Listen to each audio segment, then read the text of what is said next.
এই যে এই যে কি গো, আমি তোমাদেরকেই বলছি, আজ তো জামাই ষষ্ঠী।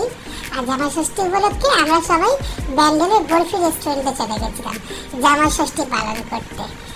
তো এত সুন্দর রেস্টুরেন্টটা, যেমন বাইরেটা সুন্দর তেমন ভেতরটা, মানে কোনটা ছেড়ে কোনটা দেখবে তোমরা সেটাই বুঝতে পারবে না।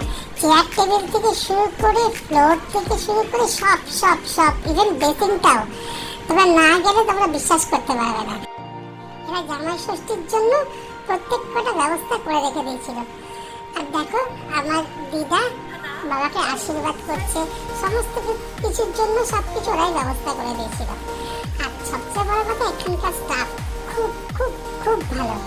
আর খাবার খাবার তো মুখে লেগে রয়েছে, কোনটা ছেড়ে কোনটা বলবো। পোলাও, ভাত, ফিশ ফ্রাই, মাছ, মাটন, চিকেন, আর সবচেয়ে বেস্ট হচ্ছে ডাক চিংড়ি।